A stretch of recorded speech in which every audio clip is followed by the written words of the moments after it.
amados, com a gloriosa paz de nosso Senhor Jesus Cristo. Estamos aqui com mais uma live. Estávamos meditando no primeiro livro de Pedro, falando com relação ao sofrimento do cristão. Agora nós estaremos falando ainda no livro de Pedro, porque estamos falando de teologia pastoral. E no capítulo de número 2, trataremos nesse momento sobre os falsos profetas. Versículo de número 1, eu estou com a Bíblia aqui, eu vou ler aqui para vocês, versículo 1 até o versículo 3, que diz assim: assim como no meio do povo surgiram falsos profetas, assim também haverá entre vós falsos mestres, os quais introduzirão dissimuladamente heresias destruidoras, até o ponto de negarem ao Senhor que os resgatou, trazendo sobre si mesmos repentina destruição. E muitos seguirão as suas práticas libertinas, por causa deles o caminho do Senhor será blasfemado. Também farão de vocês negócio com palavras fingidas. Para eles o juízo lavrado a longo tempo não tarda, e a sua destruição não dormida. Meus amados, para quem não sabe, eu sou professor aqui em Bom Jesus da Lapa, de um núcleo do Ceifa.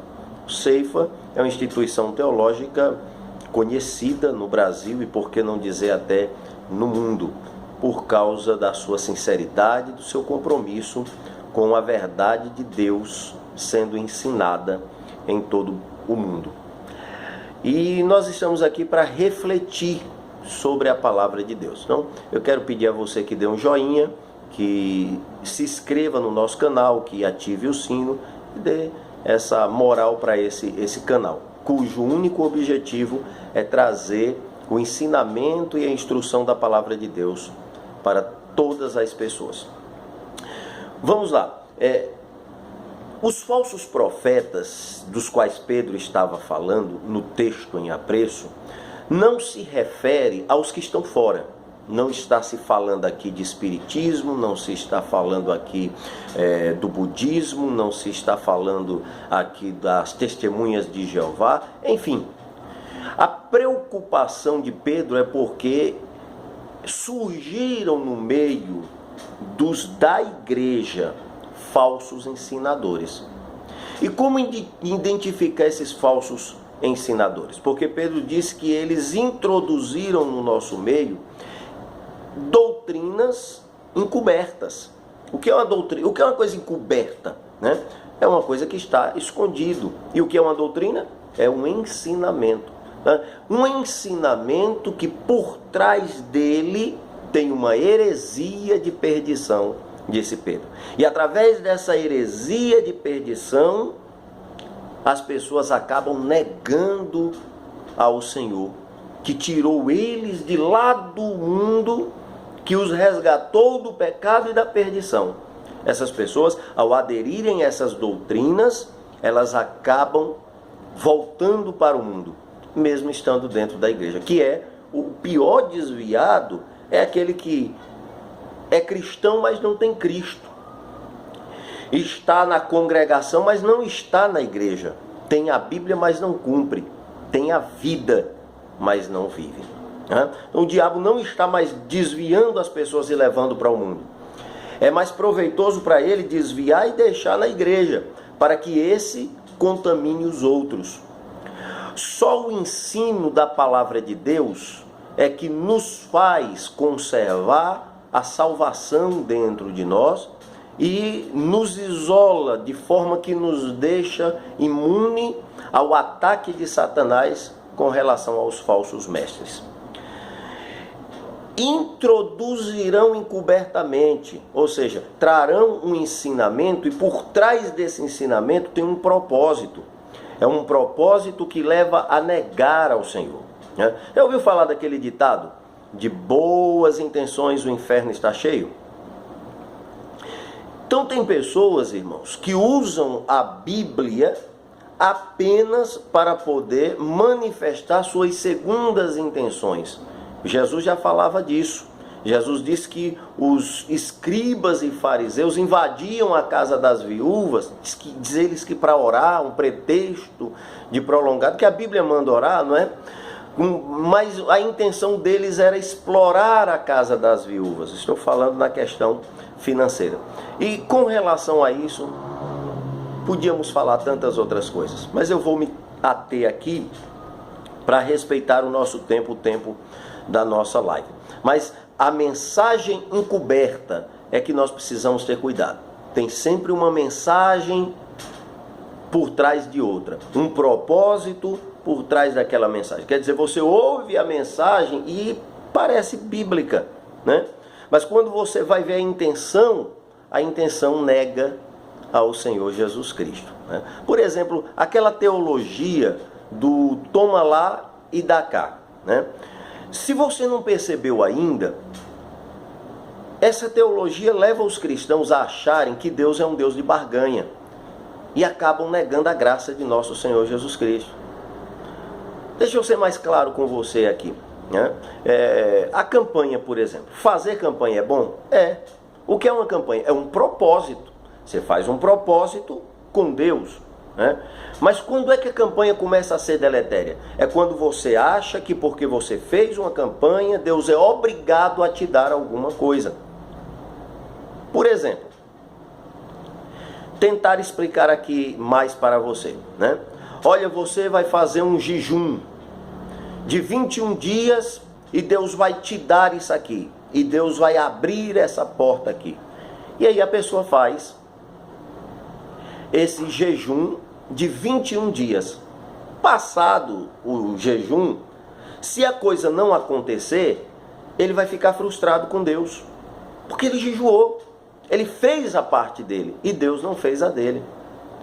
Leva de uma certa forma a desconfiança do crente para com Deus.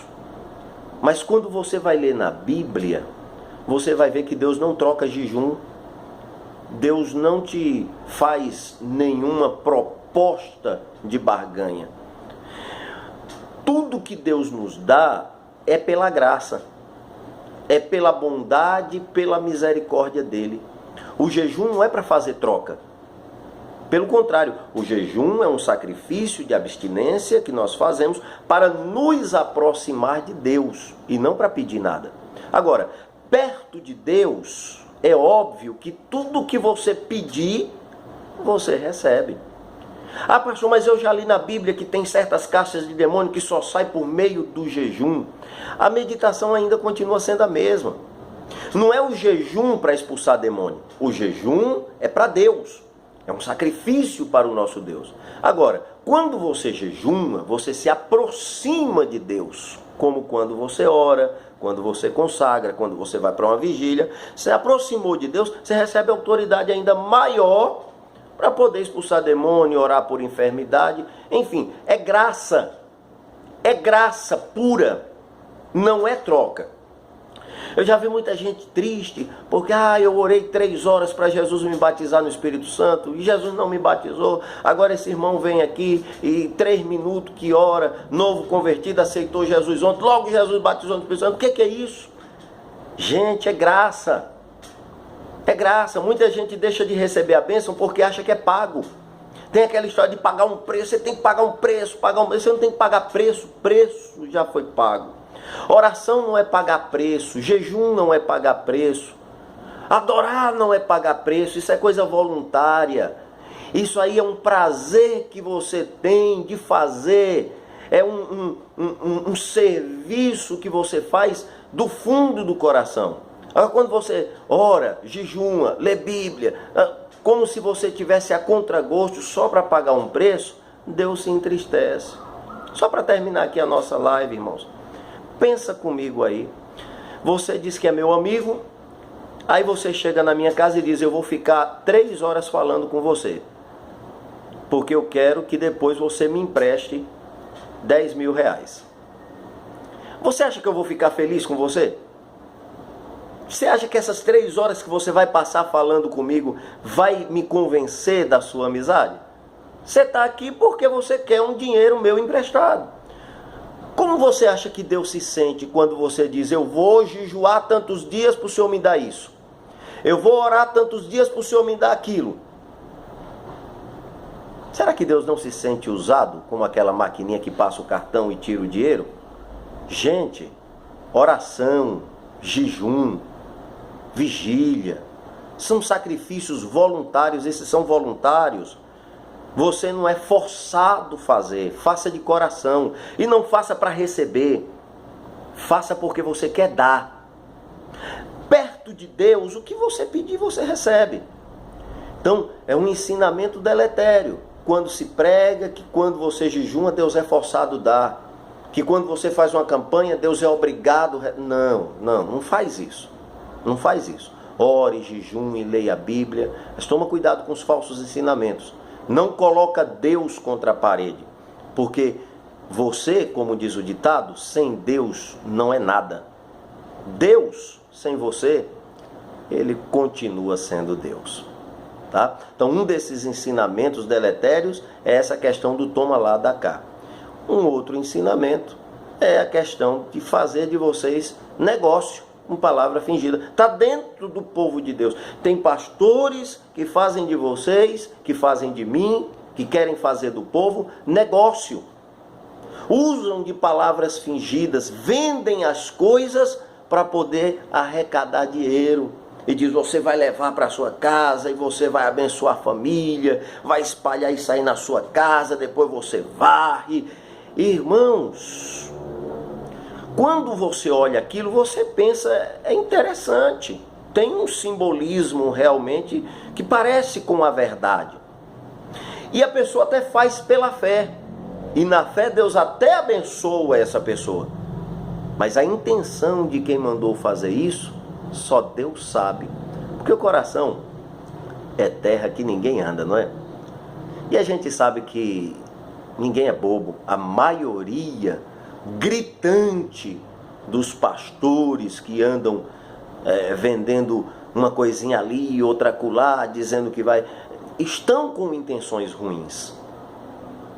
O que nós temos é que falar a verdade. O que nós temos é que dizer que Jesus abençoa você tendo ou não tendo um objeto que represente ou que simbolize qualquer coisa. Jesus nunca mandou você sair aí atrás de objetos. Jesus só disse que os sinais seguem os que creem. E os que creem expulsam demônios no nome de Jesus. Impõe as mãos e a cura acontece no nome de Jesus.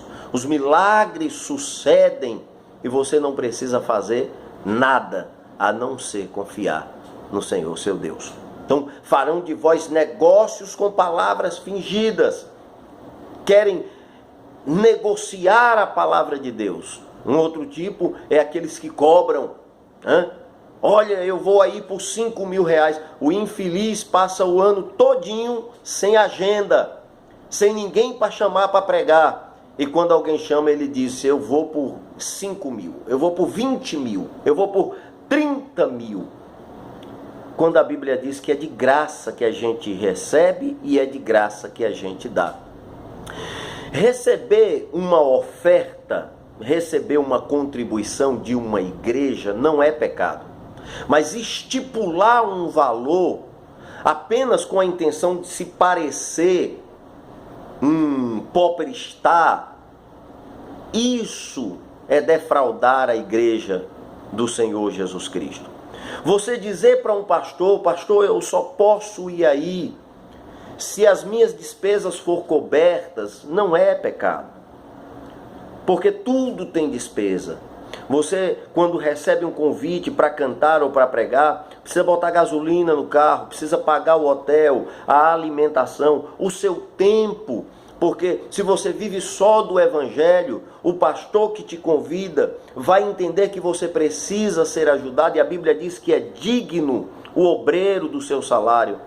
Mas, meu irmão, não estipule. Deixa Deus trabalhar. E Ele vai te abençoar de forma maravilhosa.